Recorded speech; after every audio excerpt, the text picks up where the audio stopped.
Hello, Class 5 students. Today we will be learning a new chapter from your Social Studies, Chapter 14, Freedom Struggle. First, we will see the objectives of this lesson. We will be learning about the role of social reformers, the rise of Indian nationalism, the partition of Bengal and the Swadeshi Movement.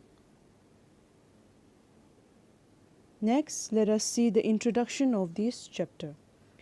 After the failure of the revolt of 1857, the opposition to the British rule grew steadily in the minds of the Indians. People began to think.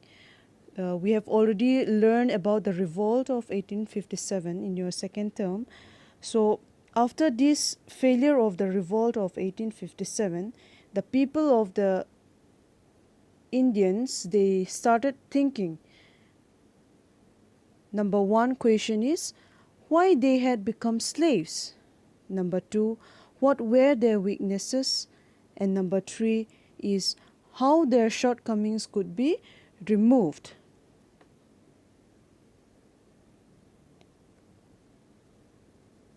The first point that we are going to study in this chapter is social reforms.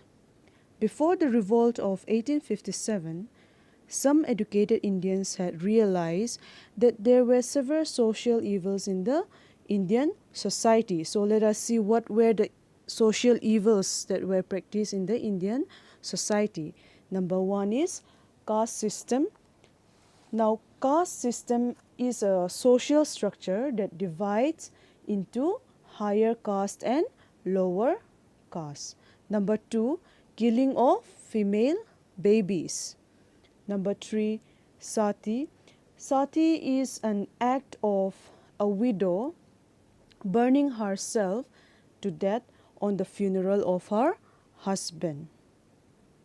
Number four, child marriage. Child marriage is a marriage of a girl or a boy before the age of 18, when they are very young. Okay. Now, these were the main reasons for the sad state of India and its people. Now, several social reformers like Raja Ram Mohan Roy, Ishwar Chandra Vidyasagar, Dayanand Saraswati and Syed Ahmed Khan fought against these evil practices. So, you need to remember the names of these social reformers. Okay. Next, the rise of nationalism. The revolt of 1857 failed, but it made the Indians realize the injustice of the British government. Number two, they also realized that only a united society could fight to send the British away. Number three, educated Indians came together to form groups, committees and associations. Number four, traders and businessmen came together and set up factories. Number five, associations were formed and schools were set up. Number six, newspapers were published. Number seven, Indians began to hold meetings and ask for their rights. So all these points which I have given, this has led to the formation of the Indian National Congress, we can also write as INC, in the year 1885. Now let us discuss about the Indian National Congress in details. The Indian National Congress was a group of educated Indians. INC was started by an Englishman named Alan Octavian Hume in the year 1885. So you need to remember the year and you need to remember the name Alan Octavian Hume, who started the Indian National Congress. Okay, students? Number three, the first session was attended by 72 delegates and the Congress soon spread all over the country. So 72 delegates attended the first session. Next point, the most important leaders of the Congress in the early days were Dadabhai Naoroji, S.N. Banerjee, G. Subramanya Iyer, Gopal Krishna Gokhale, and Badruddin Tyabji. Their main goal was to win Swaraj or self-rule. So try to remember the names of the important leaders of the Indian National Congress. Now, the INC, the Indian National Congress, was broadly divided into two groups. One is the moderates and one is the extremists. So let us compare between the moderates and the extremists.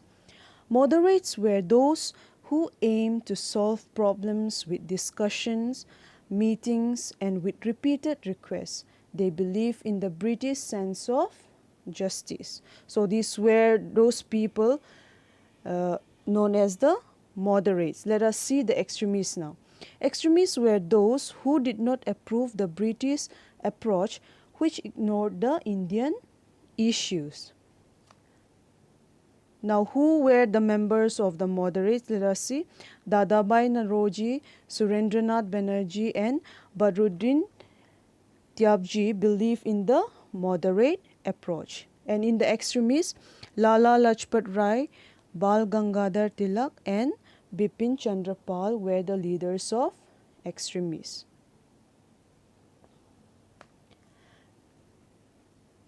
Next, the Surat session of Congress 1907. So the Surat session was conducted in the year 1907. Remember the year. There was a major differences in the opinion of moderates and the extremists. The extremist group was named Lal Bal Pal after Lala Lajpat Rai, Bal Gangadhar Tilak, and Bipin Chandra Pal. Besides advocating Swadeshi movement, they advocated a total boycott amounting to non-cooperation and non-payment of taxes. Bal Gangadhar Tilak declared that Swaraj is our birthright and we shall have it. So please remember this line. Who said these words? Bal Gangadhar Tilak. Now let us discuss about divide and rule policy of the British. How the British use the policy of divide and rule in India. The Indian National Congress became stronger and stronger, and the leaders began to criticize the British government and started demanding more and more rights, which worried the British and decided to weaken the freedom movement by dividing the Hindus and the Muslims. For this purpose, they followed the policy of divide and rule. Bengal, where the movement was very strong, was divided by the British in two parts, one with the Hindu majority and the other having the Muslim majority. The whole country strongly protested against the partition of Bengal. Now let us discuss about Swadeshi movement. What was the movement about? Swadeshi movement emanated from the partition of Bengal in 1905 and it continued up to 1908. Swadeshi movement involved boycotting British products and the revival of domestic products and encouraging indigenous production techniques. The chief architects of this movement were Aurobindo Ghosh, Veer Savarkar, Lokmanya Pal Gangadhar Tilak, Bipin Chandra Pal, and Lala Lajpat Rai. The movement was an economic strategy to remove the British from power and improve the economic condition of India through the principles of Swadeshi. That means self-sufficiency.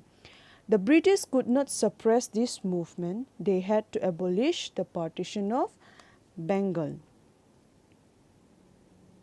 Next, let us discuss about the revolutionaries. So, who were the revolutionaries? The people who believed in the use of violence to drive out the British out of India, and the only way to get freedom was to fight the British were called the Revolutionaries. Aurobindo Ghosh, Veer Savarkar, and Ajit Singh were some of the early revolutionaries. So you remember the names of the revolutionaries. The people who lived outside India also began to work for India's freedom. Madame Kemma went to Genevieve and published a paper called Mataram. So remember the paper Mataram, and it was published by Madame Kemma. Narendranath Chattopadhyay formed an association in Berlin for freeing India. The Ghadar Party was formed by the Indians settled in America to help the revolutionaries. The First World War began in the year 1914. Remember this, 1914. The leaders thought that British would give freedom after the war, but it did not happen. Even after the First World War, the British did not give up. They were still there in India. Now, let us learn and know about Mohandas Karamchand Gandhi. Now, he returned to India from South Africa in the year 1915.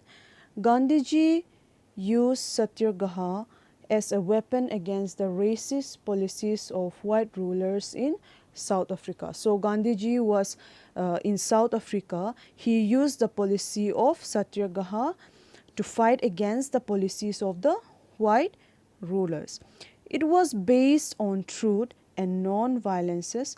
Gandhiji was successful in South Africa. So he was successful in South Africa. Gandhiji joined politics in India and soon became the leader of the freedom struggle in which he involved the masses. Soon he participated in India.